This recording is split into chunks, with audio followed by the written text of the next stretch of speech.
And we are now live. So welcome everyone to our continued NYCHA training series.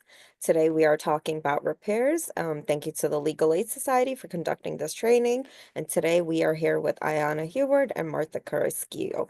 And just remember, put your questions in the chat. They will be answered throughout. And also we will be sharing the slides and everything afterwards on our website. And I'm going to hand it over to Ayana and Martha. Hi, good afternoon, everyone. My name is Ayana Hayward. I'm a paralegal with the Legal Aid Society. I've been with the Legal Aid Society for almost 7 years now. In 3 months, it will make 7 years.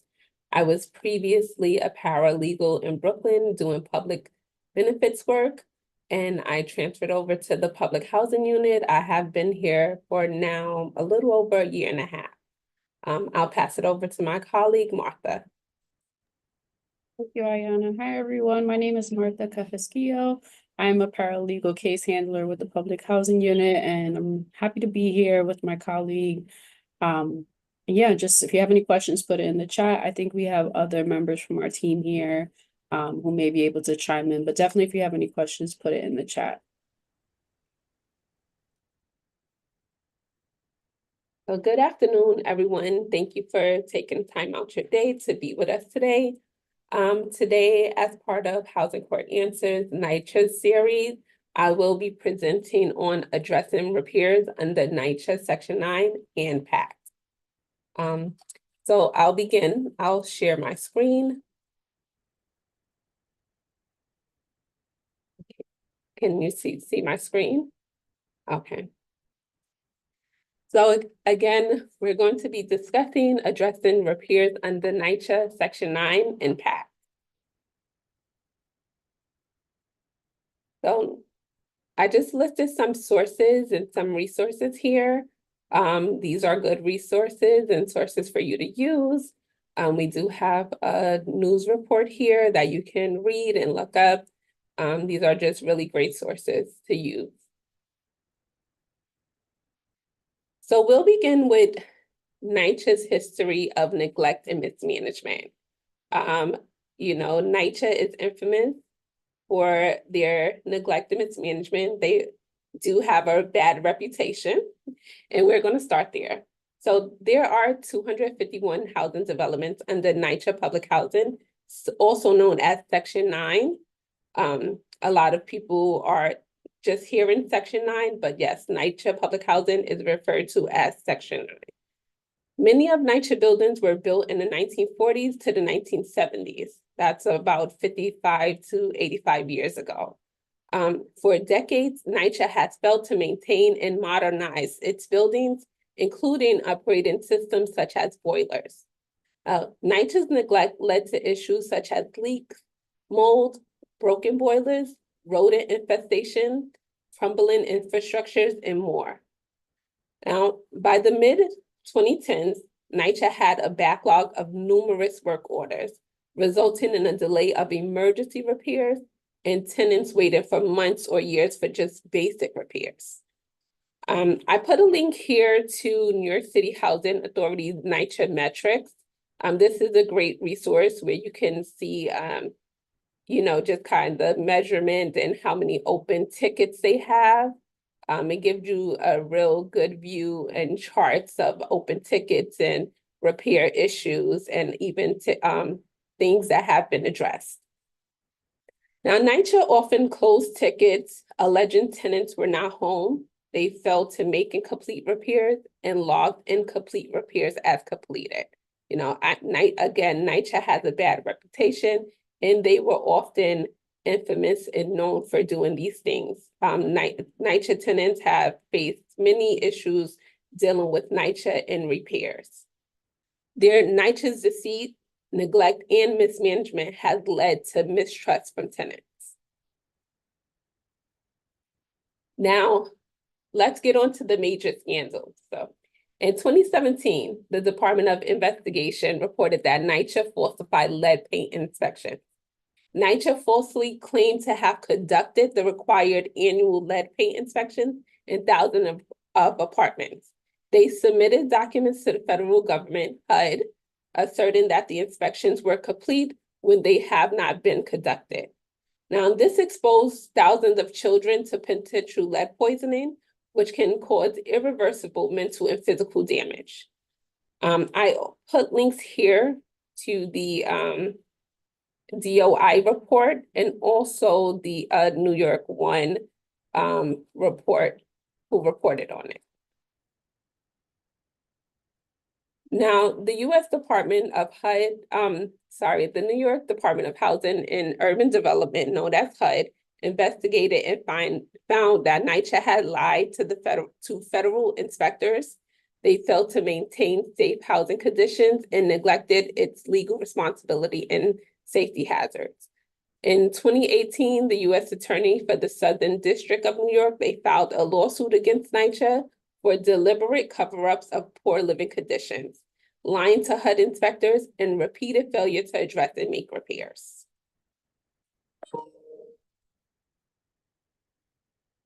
Now, as a result of the lawsuit, in 2019, NYCHA signed a consent decree with HUD and the U.S. Attorney's Office.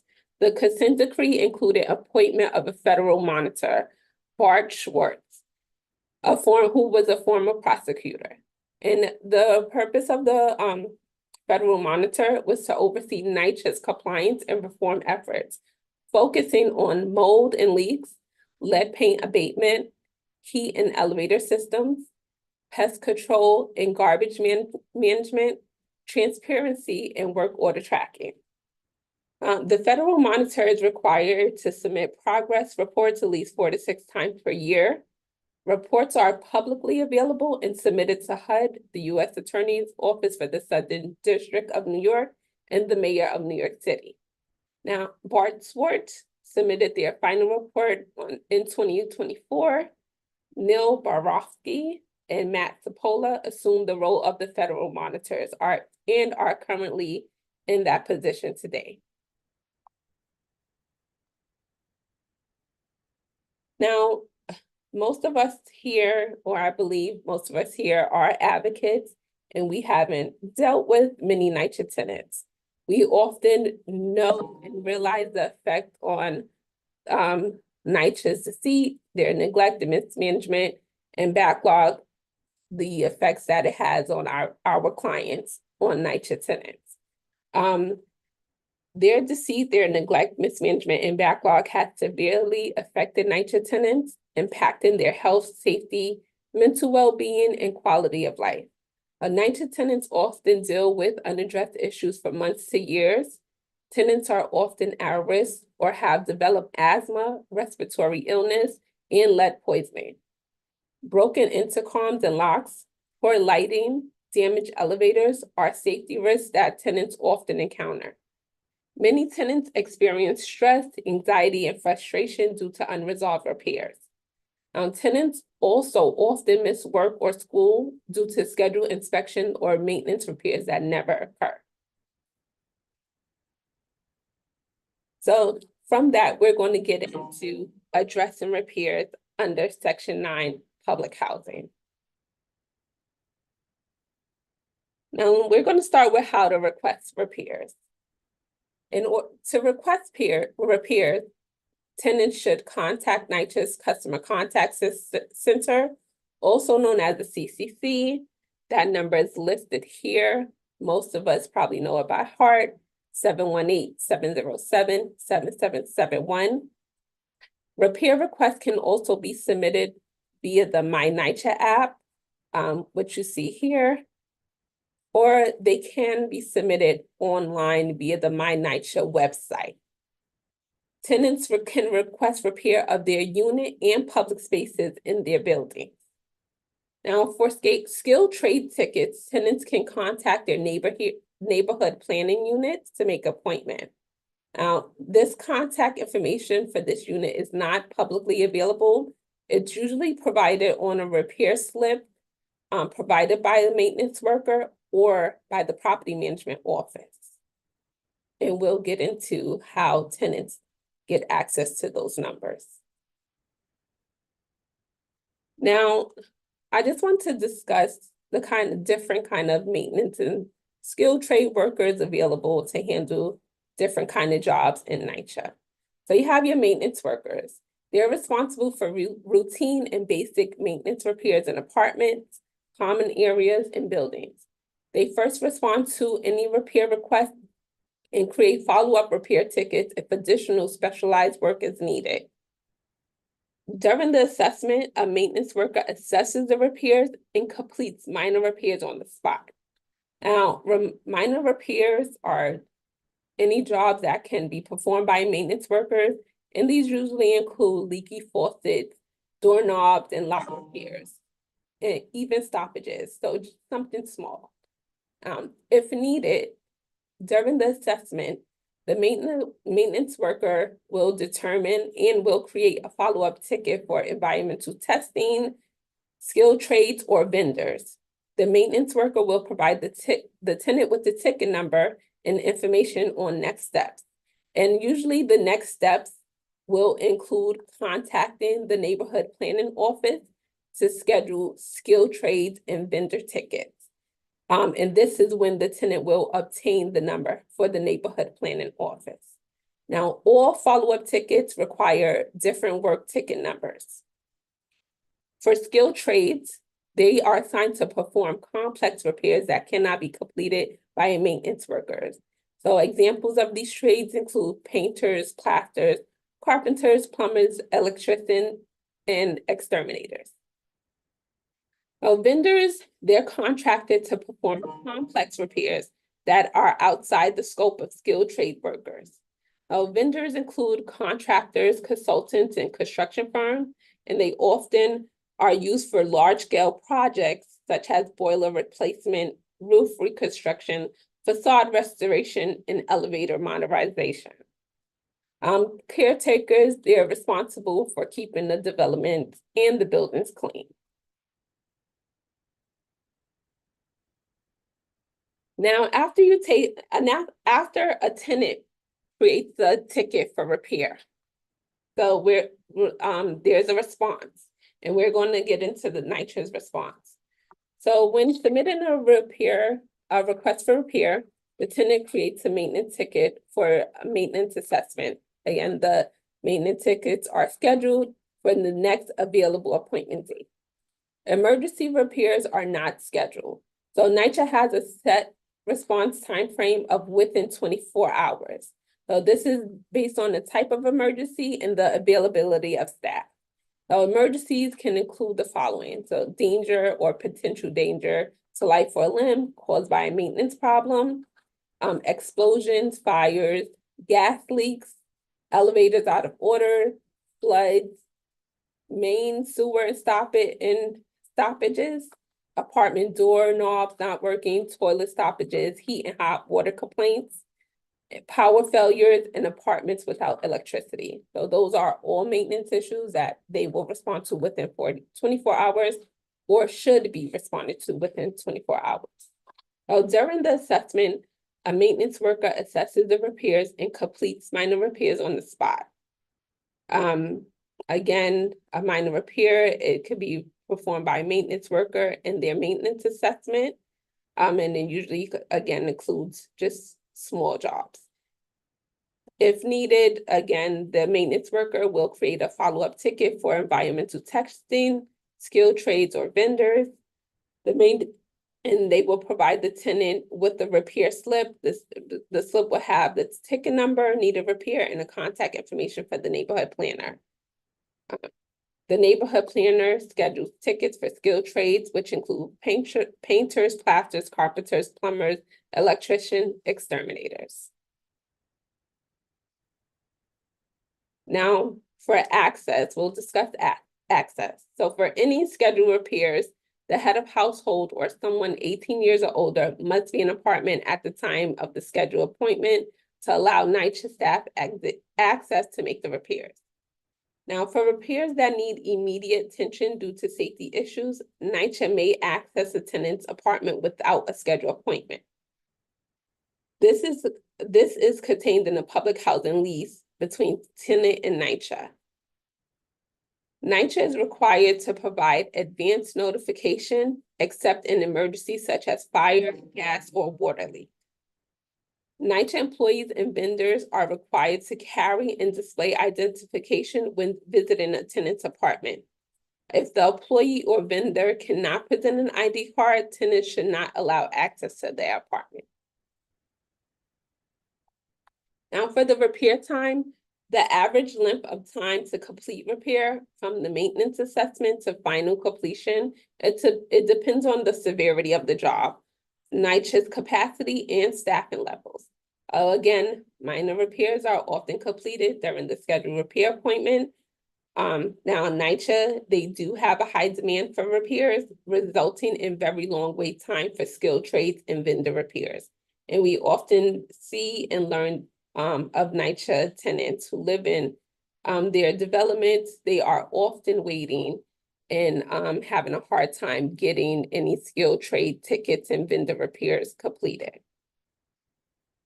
The process for mold, lead-based paint, and asbestos repair, they're different from other maintenance repairs, and they often require relocation of the household for repairs to be made.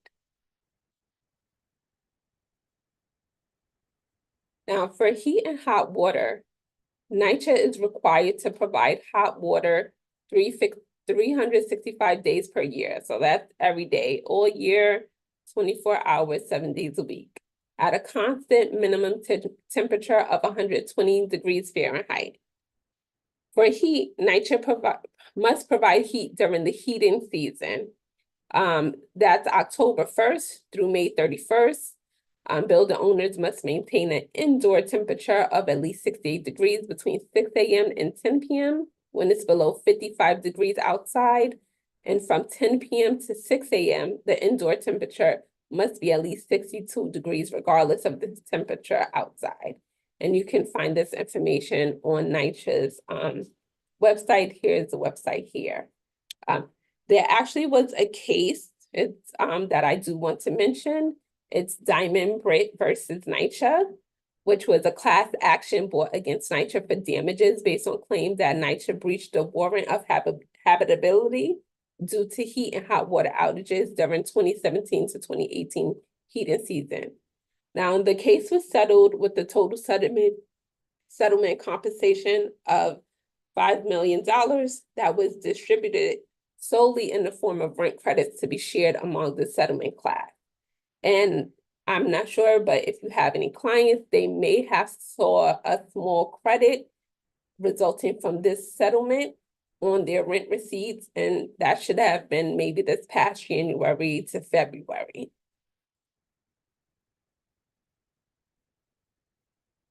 Now we'll discuss and just kind of go over environmental hazards.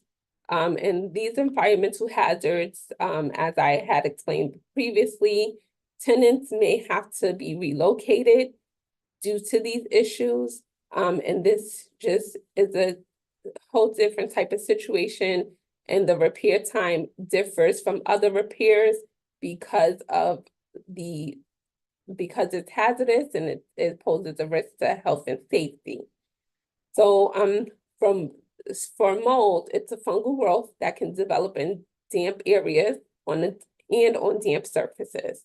Mold usually appears in its early stages as black circles or blotches.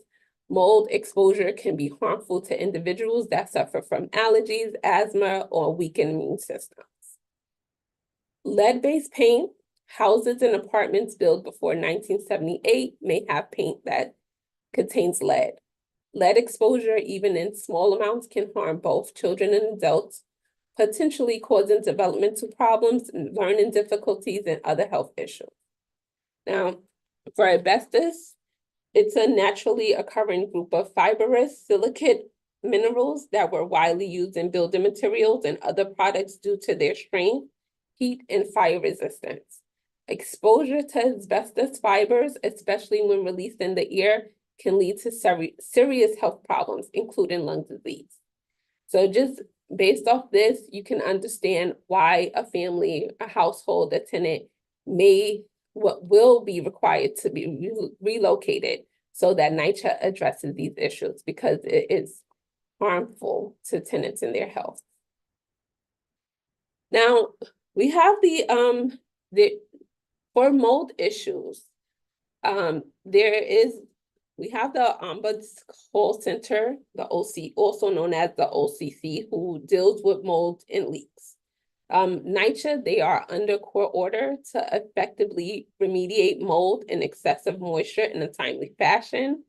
The creation of the OCC was part of a court-monitored consent decree known as the Baez Agreement, which required NYCHA to confront toxic mold in apartments. The case was Baez versus NYCHA. If a tenant has reported a mold leak or excessive moisture problem in their apartment to NYCHA and are dissatisfied with NYCHA's response and or performance, they can contact the independent court-appointed ombudsperson call center, the OCC, at the number below, 888-341-7152. Tenants must have their ticket numbers available when they call. The ombudsperson is Cesar De Castro, and their office is extremely helpful. I personally do not have any experience with their office, but I have spoken to clients who have experiences with their office, and they always come out with good results. Now, we also have NYCHA's compliance unit. So NYCHA's compliance unit, they do accept reports of outstanding repair issues and proper maintenance work intended to hide actual building conditions. Previously reported unsafe health and safety conditions, including lead, mold, pests, heating elevators, building cleanliness, and fire safety that were not corrected. They also deal with poor quality maintenance work in apartments or buildings. Reports of potential violations of laws, rules, and regulations, policies, or procedures not followed, and of unsafe conditions for NYCHA staff are also accepted. Individuals can remain anonymous when reporting those things. Now, to contact the compliance unit, tenants or even advocates can email the compliance unit at the email below. You can call the CCC and select option 7, or you can submit a report online at the email here.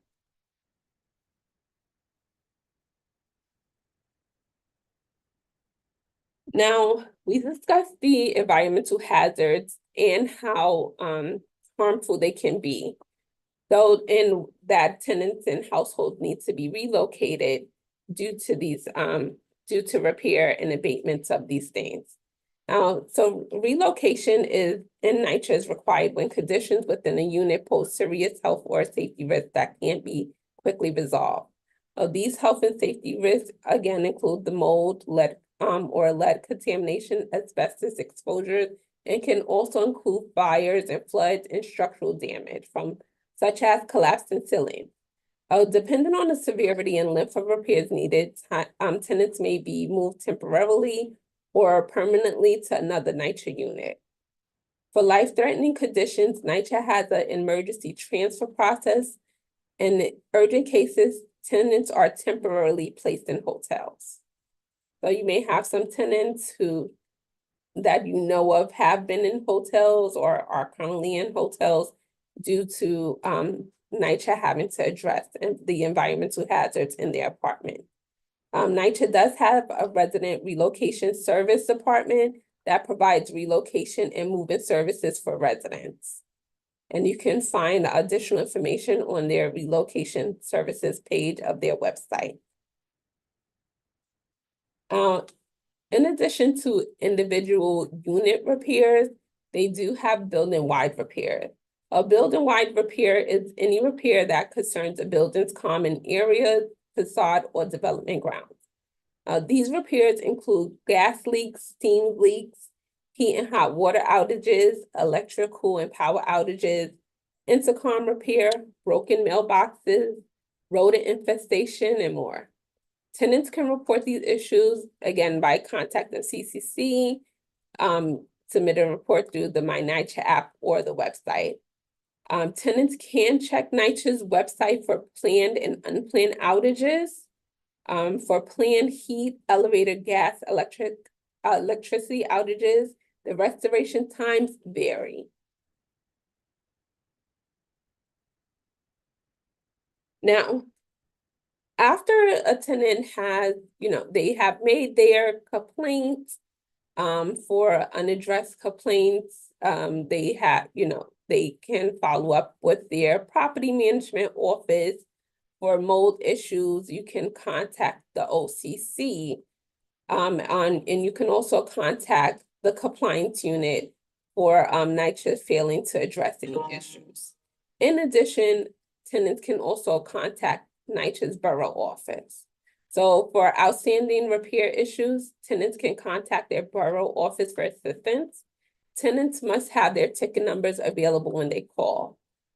There's a number for each borough. Queens and Staten Island do share a number.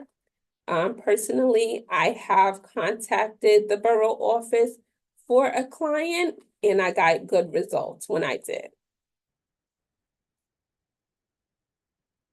Tenants who are also experiencing issues with NYCHA making repairs, they can also reach out and contact their resident association president. So they can be essential in resolving repair issues. As per Housing and Urban Development HUD regulation, there should be regularly scheduled meetings between the Housing Authority, NYCHA, and the local duly elected resident council and the jurisdiction-wide resident council to discuss problem, plan activities, and review progress. So this regulation really gives the president power to kind of consult with NYCHA about and create plans surrounding repair issues within the development. In order to contact the property management and schedule meetings between the resident association and property management, they do have this website here where an email could be sent to coordinate those meetings. In addition, tenants can also contact elected officials. Elected officials, they can serve a significant role in assisting tenants with obtaining repairs and resolving other issues with NYCHA. Elected officials often have staff who handle constituent complaints and could assist in escalating unresolved NYCHA repair issues. Elected officials can contact NYCHA management directly to push faster responses for repairs. Additionally, elected officials can hold oversight hearings, propose and support new laws, advocate for federal, state, and city funding, and push for capital investment. I listed some websites here which will help advocates and tenants locate their elected officials. The NYCHA's repair backlog and their resolution. So we all know that NYCHA has a huge backlog, which has led to a delay in repairs for tenants. And that backlog is growing.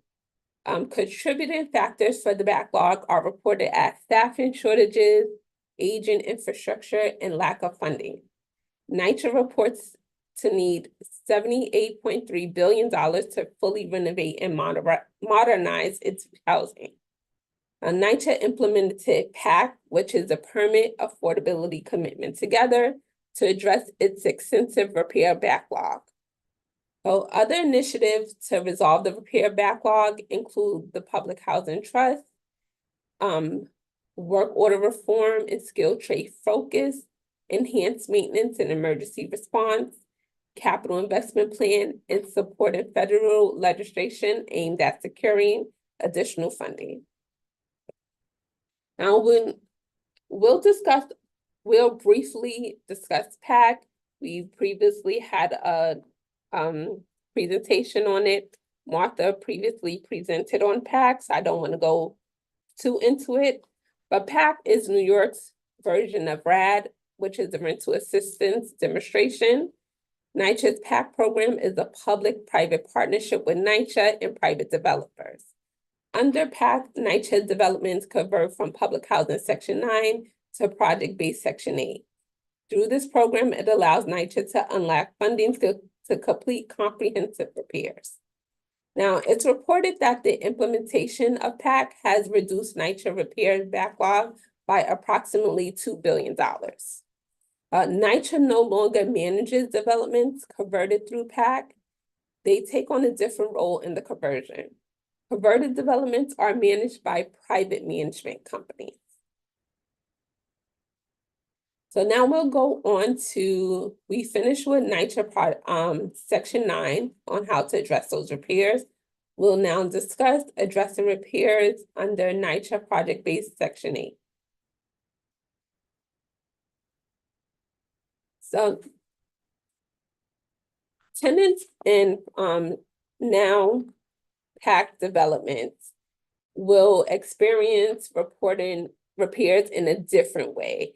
They will no longer call the CCC to initially make those repair requests. They will not be using the My NYCHA app or the website. Now, repair requests must be made to the new property management company directly. We see that, you know, every different development has different ways on how tenants make reports. It may be by calling the property management office directly. They may have their own app set up or even call centers set up to take reports. It just depends on how they do things. Now, if complaints are not addressed, tenants can call 311 to submit complaints to the New York City Housing Preservation and Development, HPD. And complaints can also be made online. This is a good thing. Under section 9, when tenants make complaints, those complaints are not public. You cannot view them publicly. But now under the conversion, with tenants having the opportunity to make reports to HPD, these reports and violations can be viewed publicly. You can go on HPD website to see complaints and violations that have been issued to the building. So that's a good change. Now, tenants can also report issues and request inspection to NYCHA Lease Housing by contacting the Customer Care Center, the CCC, at the 718 number. So now the PAC developments are under project-based section 8. Still, in project-based section 8 is managed by NYCHA Lease Housing. They administer this section 8.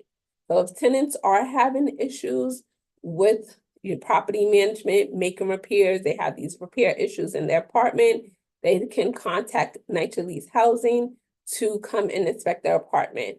If NYCHA Lease Housing, they see any repairs and they issue violations, they will give the owner opportunity and time to correct the violations. And if they fail to correct the violations, that may lead into the section 8 being terminated. Tenants will continue to have a resident association and the right to organize. So that having a resident association is good. They can help organize and also address repair issues. Tenants can still contact their elected officials for assistance. Now, we'll just briefly discuss relocation due to renovation and PAC project-based section 8 developments.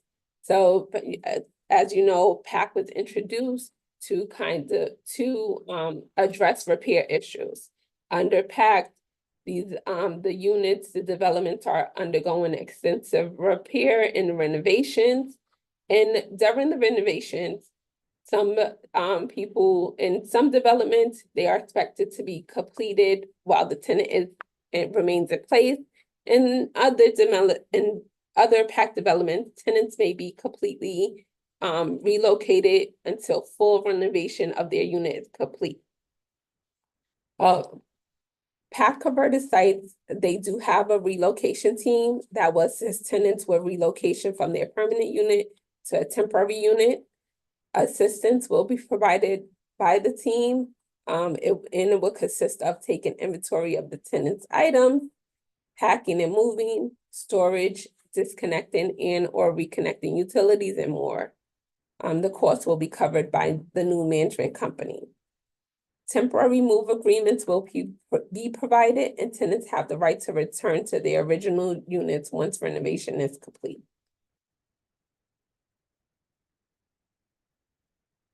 Now, after under Section 9 and under PACT, if a tenant has made repairs, they have reached out to elected officials, the OCC, the compliance unit, under Section 8, they have called 311, they have made multiple complaints, but still nothing has been done.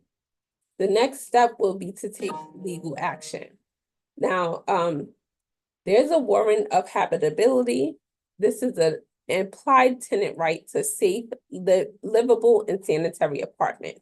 This is implied in every written or oral lease and applied to the rented apartment room and to public areas of the building. In both NYCHA public housing impact development, tenants have the right to take legal action if management fails to respond to and resolve necessary repair and maintenance issues and or provide essential services such as heat and hot water. Tenants can file an HP action petition in housing court. This legal action compels the landlord to make repairs and correct building violations. HP action also address repairs. If the tenant is not getting the repairs they need, they'll go to housing court and take out an HP action petition. We find that a lot of clients do not take this step, and most of it is a fear of retaliation or harassment. But this option is available and should be used. The court process really kind of pushes and put pressure on management to address and complete repairs. The Legal Aid Society, we provide information on what you need to know about HP action for repairs and harassments. We have a great one-pager that provides information from initiating or commencing the HP action petition to the end of it, to what to expect. I also listed here justfix.org. This is a great resource for tenants. They provide a tool that assists tenants in asserting their housing rights, such as the letter of complaint tool. So tenants can use the tool to send a customized letter to the landlord requesting repairs. Because essentially that is the first part. Tenants should always put their landlord on notice about the repairs, and JustFix provides a great tool where the tenants can create a letter. Now, here are some best tips and maybe some takeaways for clients at your assist, or even yourselves if you deal with any of these issues. I will always advise clients to document everything. They should take photos, videos, document work order numbers, correspondence, dates and times of calls or visits, name of NYCHA staff, and maintain a written log of the issues and follow-up efforts. They should promptly submit work orders when needed, follow up regularly. They can follow up with the property management to see what's going on. And if they need to escalate, they should escalate. They can seek help in escalating issues by contacting borough offices, the compliance unit, the ombudsman call center, the OCC, the resident association president, elected officials, which includes city council members, state assembly members, or their congressperson. And they should not fear retaliation. Tenants have the right to a safe and livable home. And if all fails, if all fails, they make their complaints, they escalate, take legal action. These are my best tips for my clients. And that concludes our presentation. If you have any questions, feel free to ask. Thank you.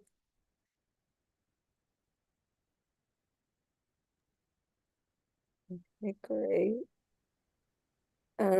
Thank you so much for that presentation. So I'm gonna check if the live chat has any questions.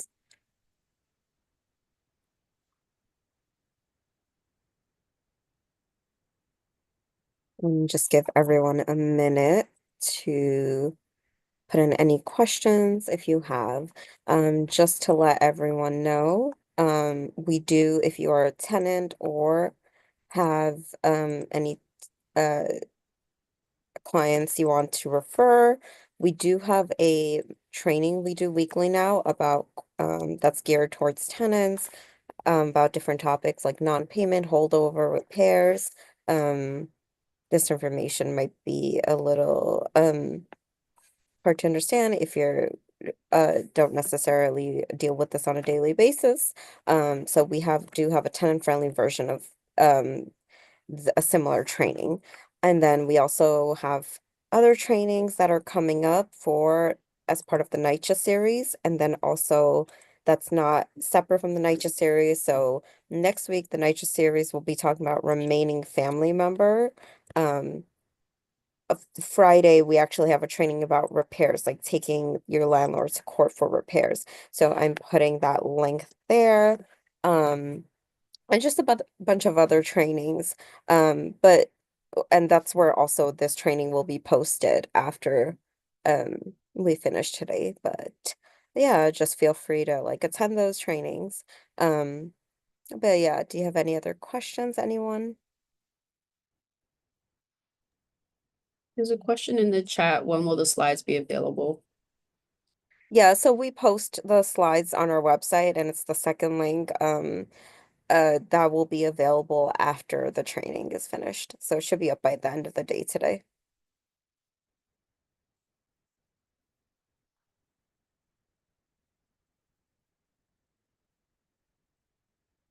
I think one question I recently got is like, is there any scenario in which a tenant can get a NYCHA transfer simply for repairs?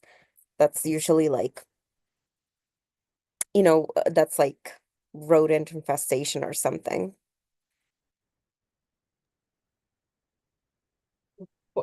Simply for repairs, if it's not like, if they're not facing like a situation where there's environmental hazards, again, the mold, lead, asbestos, that's really kind of hard to get. Right. Yeah. And then somebody asked, are there legal service programs repping tenants in NYCHA HP actions, perhaps specializing in it? So their legal services rarely provides representation in HP actions. Some do, but I'm not sure who they are. No, we don't. And it's because they see that they believe that HP actions are really simple to deal with. So you're just coming in, you're taking your landlord to court for failure to make repairs, and that's something that they believe is it's a simple task, it's a simple case. So they really provide legal representation for that. Yeah, I think legal services of New York City under certain conditions may assist.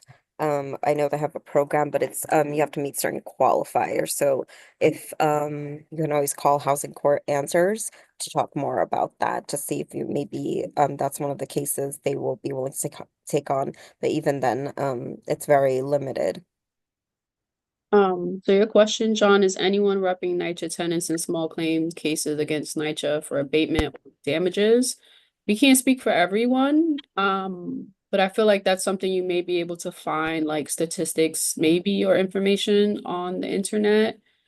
Um, yeah, it's not necessarily something we will be able to confirm, but I'm pretty sure there are. I don't see, I don't see why not. And usually for small claim cases, if you're looking like for damages, you most likely may need to seek a private attorney. You can get abatements, and abatements are usually sought and granted when NYCHA takes you to court on the non-pay. In HP actions, you can't request and they won't grant abatements in most cases. But when you are in court on a non-pay, abatements can be sought in those cases.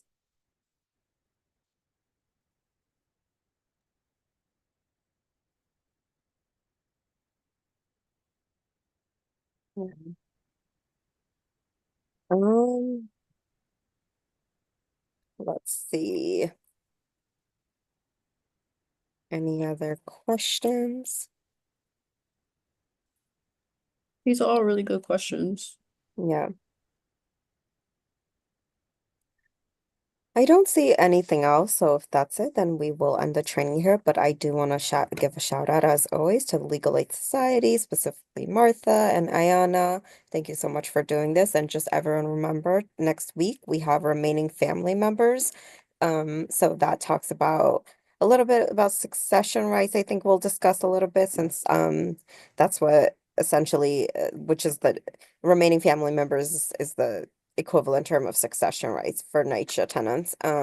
So yeah, definitely, if you have tenants, refer them to that training or like attend, they can sign up, register, but definitely, um, yeah. But I don't think we have any other questions. Yeah, all right. Thank you, everyone, and have a great afternoon. And hopefully we will see you all on the next training. Thank you.